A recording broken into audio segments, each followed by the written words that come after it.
My name is Kevin Fernandez and welcome to my channel, Gamers Genie. Today, we're going to be counting down my top 10 biggest choices in intellectual property for the game Unmatched. Now, as a lot of you guys know here on the channel, I'm a big fan of Unmatched. And I even do, and unlike a lot of other people, I know there's like mixed feelings, but I'm definitely on the side of, I do like playing with the Unmatched Marvel sets. I like playing with the Unmatched Jurassic Park sets. And yes, I'm planning on getting the Witcher sets when they start dropping later this year.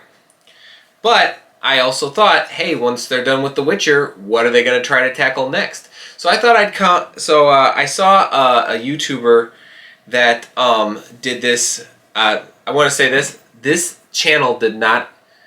I believe it's called The Board Meeting. He did not inspire this list. I did actually think of this before I saw the video, but then I saw the video later on. Now, unlike that list, I want to point out this list will be specifically for intellectual property. So this will be like Marvel, Jurassic Park, Witcher, stuff that's under like copyright protections. I am planning on doing something that's more public. I'm more planning on focusing on characters that's more public domain in its own separate video. So that way you can watch this one, and if you're not really a big fan of the stuff that is not public domain, then you can, so if you like the stuff that's not public domain like this, you can check this one out. But if you're not, you can just wait until probably June. Because May will be my special like birthday list. But without further ado, let's count down.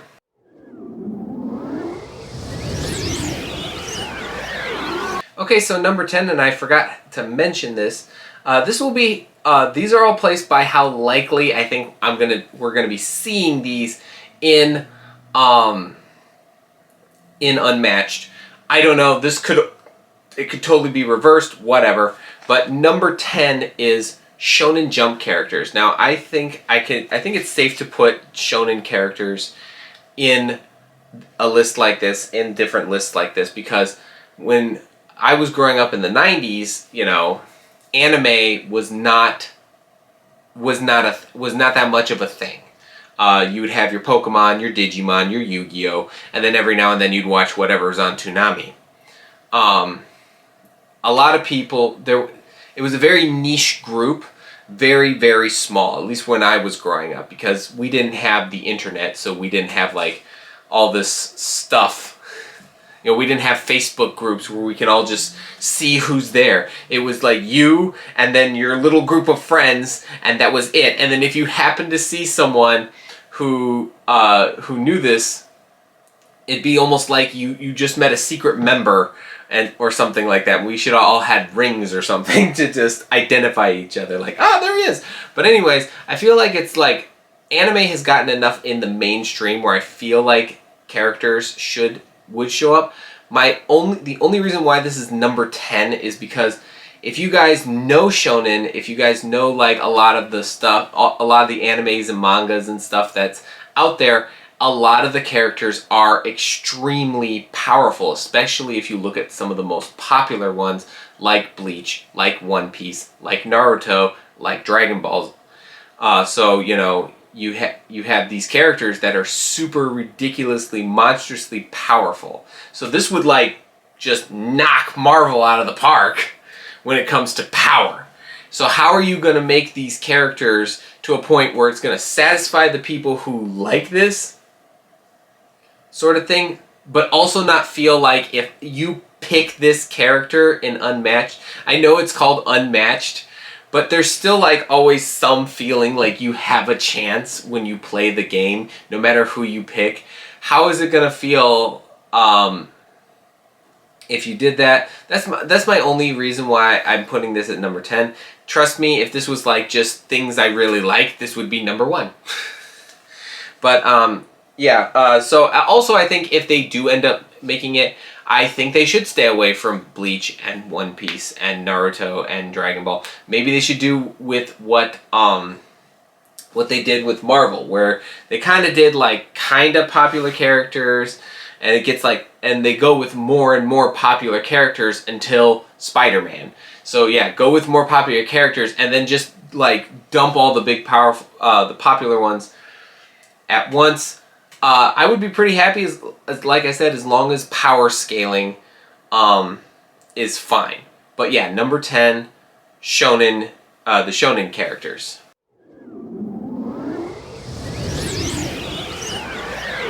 Okay, so number 9, I went with DC characters, or as a lot of people say, DC Comics. I'm not going to get into why I hate saying DC Comics, but, you know, of course. Now, these characters, I feel like it would be really cool.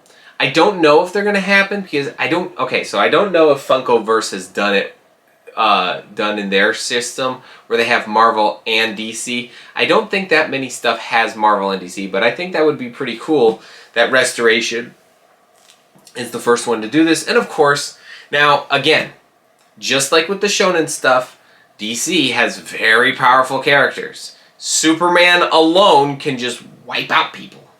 You know. So how are you going to balance this out? Well, obviously you're going to pick you should probably pick characters like the Green Arrow. You should probably pick characters like Batman would be pretty cool.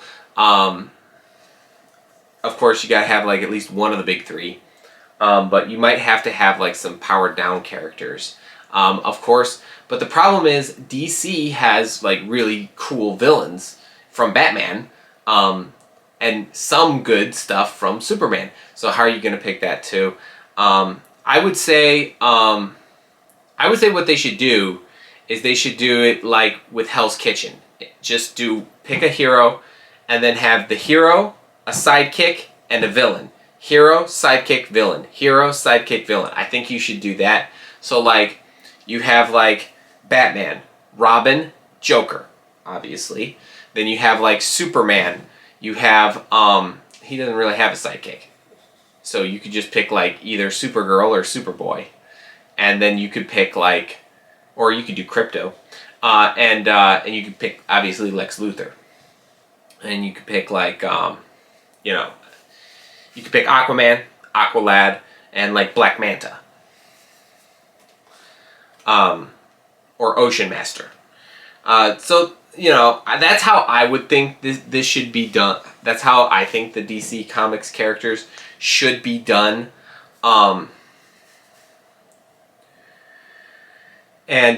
Which could be like a lot. It could give it a unique thing to what Marvel did, but also something similar to what they did with Marvel. So, I don't know. You know, we'll see. Number 9, DC Comics.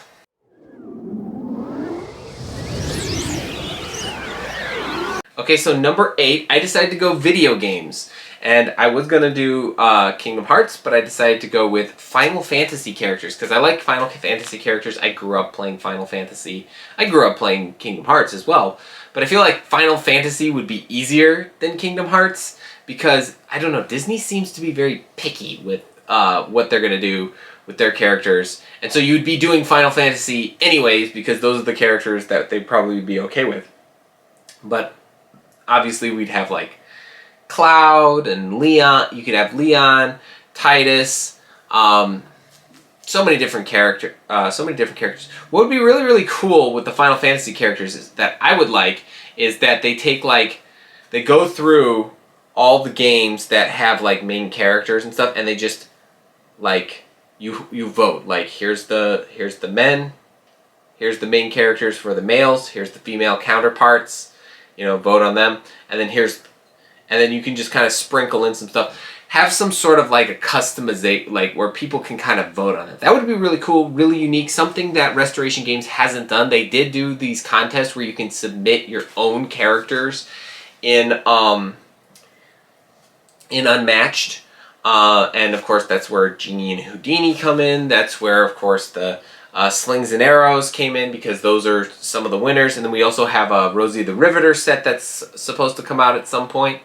So, you know, I would really think that'd be very interesting. So that way people can voice their opinion. Because I know that, you know, 7 is the most popular Final Fantasy game. but it would be very interesting to see who are the popular characters. Obviously, Cloud would probably make it in no problem, but I would be curious to see. I also would be very curious to see the movesets.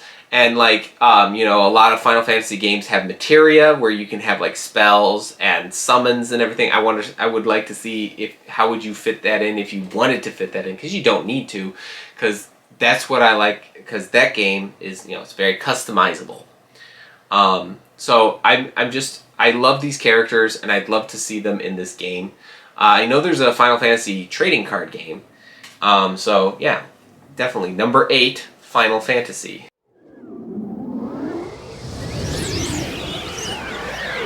Okay, so number 7 is Avatar: The Last Airbender. Yeah, I love Avatar, and you know, there's some like I said, there's gonna be some crossover with my list and the board meetings list. But again, this is all coincidental. I made this list like 2 years ago. Yeah, I like Avatar. I like how that works. I think apart from Aang, I don't know how. So the thing is, I feel like you come across the same problem that you have with Shonen and DC, because like you have Aang, he's really powerful. How would you do him? I guess you just keep him to like airbending and like stuff that would be kind of related to airbending. You can have Katara be like the waterbender. You got like, you know, Toph, the earthbender, and of course Zuko, firebending. And then you would probably just sprinkle some other characters in here and there. Like you could just call like the, you know, just plane fighters or something like that. You could have like Sokka and Suki, and you could have like Jet, or you know, Pipsqueak or something like that. That would be pretty cool. Plus, it would be nice to have like Pipsqueak actually, because then he'd be a large miniature, and so we could have the other large miniature, the T-Rex, fight Pipsqueak. That'd be kind of fun.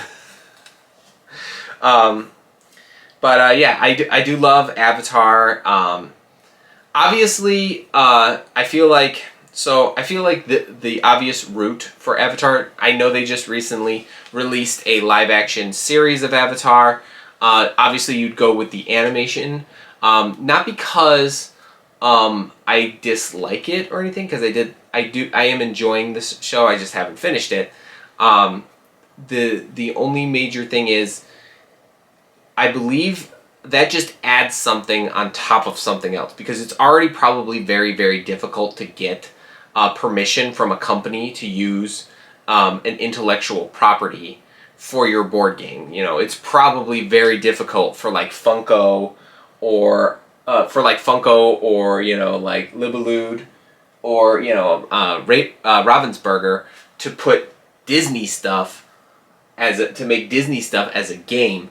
And then you're gonna add like the likeness of some of the actors. So you would add the likeness of the actors from The Last Airbender. Not The Last Airbender. No, not that Shyamalan movie. Like the Netflix stuff. The Netflix Avatar movie show. Netflix Avatar show. So you'd have to get those guys' permission to use their likeness and everything. I don't know how much of a problem that's going to be. I know it's very, very tricky to get the likeness of celebrities and other actors, even if they're not like, you know, A-list celebrity, even if they're not A-list actors, it's still very hard to have their permission to have that. And I think you have to like keep renewing it, which every like so often, which I don't think that's going to be a problem for restoration games, because they just, you know, they're just going to like go let it cycle through, get people who want to get it involved, and then just say goodbye. But yeah, keep to the animated show. So yeah, number 7, Avatar: The Last Airbender.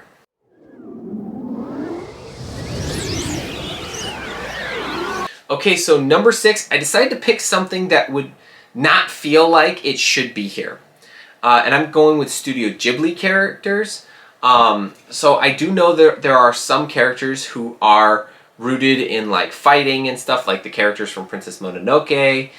There's some characters from like the Castle in the Sky, those are prone to fighting, and same thing with like Howl's Moving Castle. There are some fighters in that, but there's also some characters who are not fighters, and that's why I picked this one and put it as number 6, because I wanted to focus more on, we got to remember, not every character in Unmatched you automatically think, oh yeah, I can see that character in a skirmish game. Like, when I hear the word Little Red Riding Hood, I don't think, oh yeah, I'm going to have her in a fighting game fighting against Beowulf.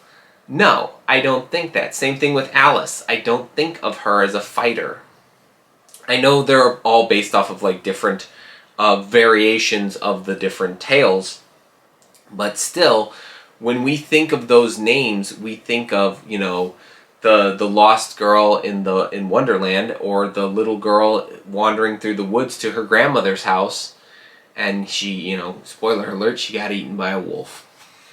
And depending on which version of the story you do, she may or may not get out. So that just depends on the version. But yeah, so it would be kind of interesting. How would you intricate a character from like The Cat Returns into Unmatched if they picked Cat Returns? How would you intricate like the character, like the little raccoons from Pompoko if you decide to go that route? How would you put like Totoro in there? What would his things be if you decide to go with that one? So that's one of the reasons why I picked Ghibli characters. Plus, I feel like Studio Ghibli is like a very iconic thing, a very iconic studio. I feel like a lot of people grew up with these movies, so to see some of the characters in this game fighting against, like, you got like Robin Hood and the Raptors and Houdini and all that stuff, it'd be very interesting. But yeah, definitely number 6. Studio Ghibli characters.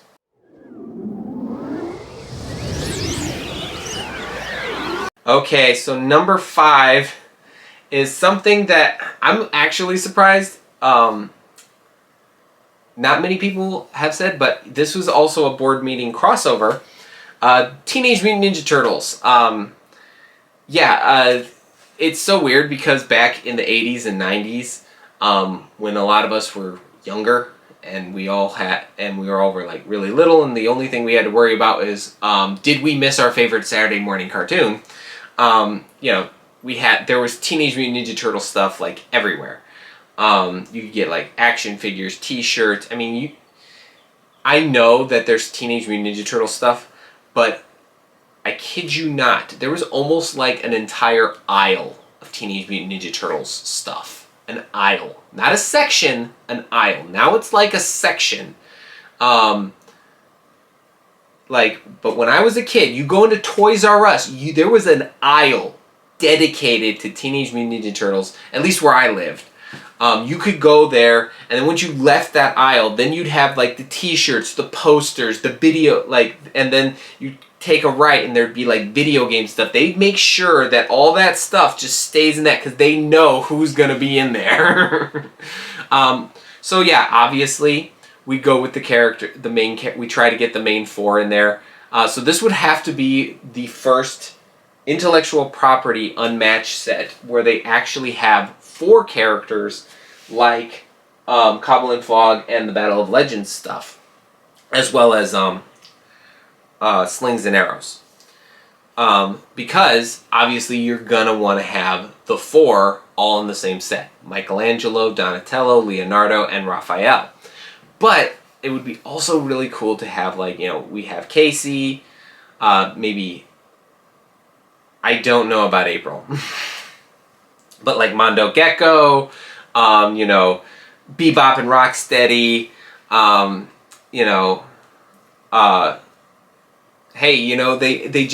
believe they just created a fresh character, Superfly. You can probably go off of Superfly now. And Baxter Stockman could probably be in it.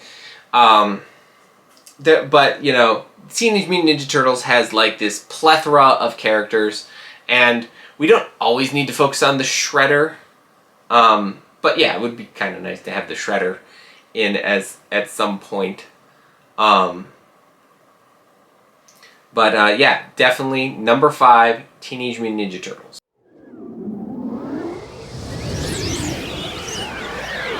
Okay, so number 4, this is another kind of crossover one, just like with number 5. I put Tolkien characters. And the reason why I did that, and I didn't specifically say like Lord of the Rings, is because there are a lot of really good characters in J.R.R. Tolkien's works throughout. I know there's a lot of people who like, well, the Lord of the Rings is the only good one, whatever, and they're all... I'm not talking about the movies. I'm talking about the books.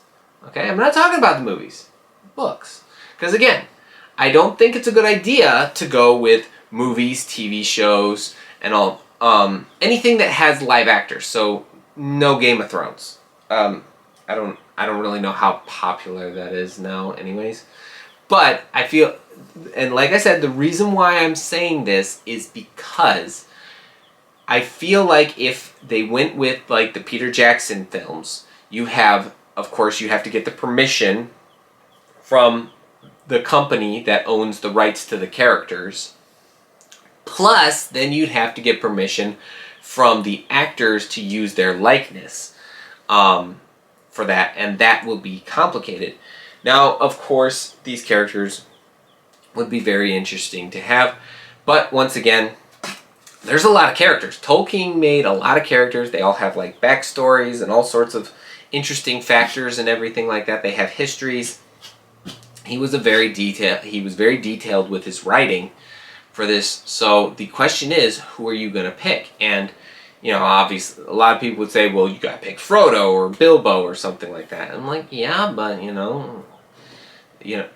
don't need to just stick with that. I mean, maybe for once Tom Bombadil can be in it. I don't know, for all you guys who love Tom Bombadil. But if I would pick something, I would definitely pick a little bit from The Hobbit, a little bit from The Lord of the Rings, and then maybe just like sprinkle out characters through like the Silmarillion and like the Tales of Beren and Luthien and the Children of Hurin and all that stuff. So that's what I would do. I would think I would sprinkle stuff throughout. Don't just focus on one book set. Just sprinkle some stuff throughout. That would be a lot more interesting. And I think that would draw in a lot more people, especially people who are big fans of the writings as a whole, as opposed to just like one individual book or something like that. But, this one I feel like, yeah, it's kind of likely, but I still don't know. Really, everything from 5 to 1 is all, eh. The more likely ones are actually the ones that are 6 to 10. But yeah, number 4, Tolkien characters.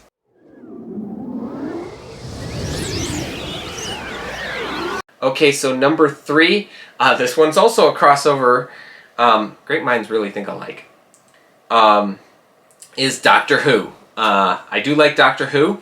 However, the one thing that I have such an issue with, and I don't know how they're going to do this, is the Doctor. Because at some point they're going to put the Doctor in one of the sets. You can't avoid it.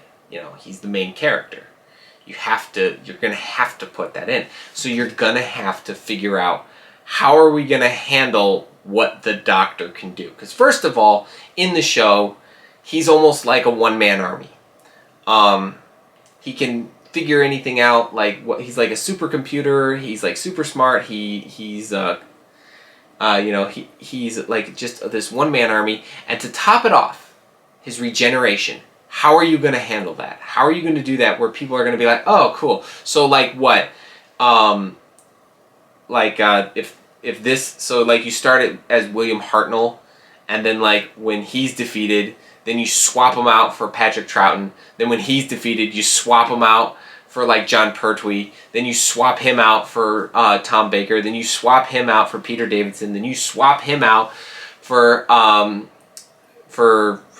Colin Baker. Then you swap him out for Sylvester McCoy. Then you swap him out for Paul McGann. Then you swap him out for John Hurt. Then you swap him out for Christopher Eccleston. Then you swap him out for for David Tennant, and then you swap him out for Matt Smith. Then you swap him out for Peter Capaldi. You swap him out for Jodie Whittaker. Swap her out for David Tennant again. Then we swap him for Ncuti Gatwa. This seemed a lot more easier if there was just 5.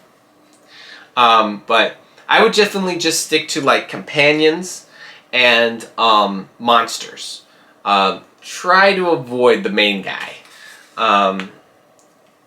If you did that. Or what you could do is you could obviously go through some of the more popular iterations of the Doctor. So you could have like the Doctor, like what was the main bad guy that he kind of faced from that series, just the whole run of that actor. So like David Tennant, the main thing I believe he went up against the most throughout his entire run was the Daleks. And then of course you'd probably pick his most popular companion, which I don't know if that's changed. I know Rose was the most popular one for a while because she was the first one, but I think that's changed. I think it's either Martha Jones or Donna Noble. So, I don't know. It would be interesting. It would be very interesting, but there's just a lot of aspects about this. I mean, there's a lot of... And again, I do... this is kind of like... The least likely I already did, but I feel like that still has more. I just feel like this is more likely because there's so many characters in Doctor Who that you don't necessarily need to have the Doctor be in the game, and you could still satisfy some people. Yeah, there's probably going to be some disappointment, but I mean, at least we have something. But again, the likeness is just the issue. But that doesn't seem to be as big of a problem as a lot of the other things that I've mentioned, because there are a lot of Doctor Who stuff where they use the likeness of the actors in their stuff. There's like Doctor Who cards where they have the likeness of every actor who's ever been in it. They have like there was a Doctor Who card game that I used to own that had the likeness of a lot of people. So I don't think that's as big of a problem here as it is in like a lot of other stuff, especially 2 and number 1. But yeah, number 3, Doctor Who.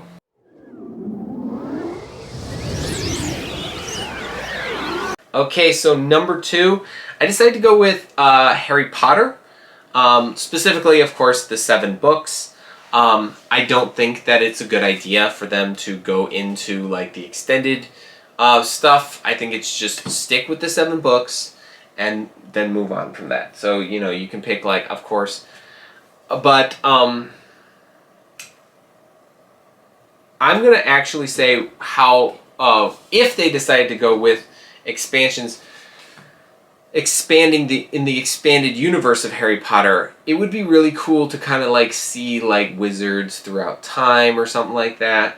Who would like the most powerful wizards from all that stuff. You could be a little creative with this. You could do magical creatures, obviously.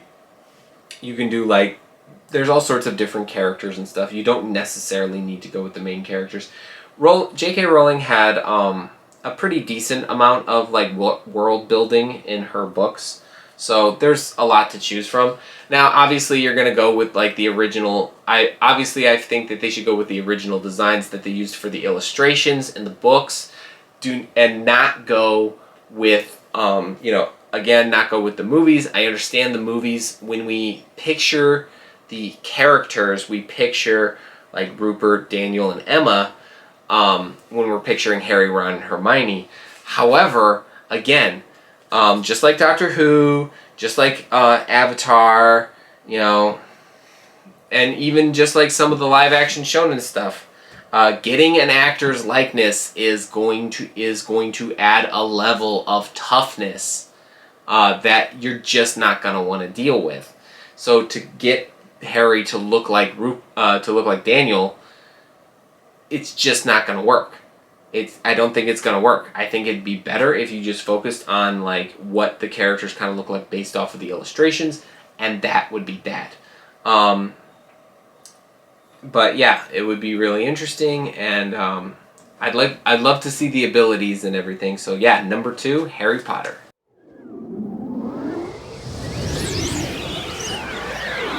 Okay, so number 1 is Star Wars, because this game originally started as a Star Wars game. So I figured at some point they should try to put Star Wars in it. Now, my opinion about Star Wars in Unmatched is a lot different from probably a lot of other people's opinions about Star Wars in Unmatched. But, you know, of course, of course, I'm going to say my piece. If you agree with me, let me know in the comments below about that. I don't think Jedis should be in the Unmatched set at all. Like, at all. If you could, do not put Jedis in. Put in bounty hunters, put in, like smugglers, put in pirates, we can have like, Boba Fett, we can have Han Solo, we can have Hondo, we can have Lando, we can have, Chewie, we could have, we can have the Mandalorian and maybe Grogu, because he's not like some all-powerful crazy guy. But yeah, definitely just stick to like just stick to the characters that don't use the Force. Obviously they're gonna do it because it's not Star Wars unless you have a Jedi or two. I guess if you're gonna pick Jedi, I would go with maybe Ahsoka.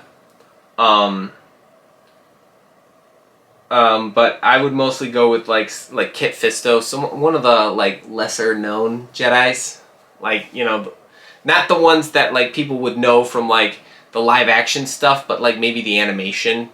So I mean I guess that puts Ezra out of the thing, but I don't know.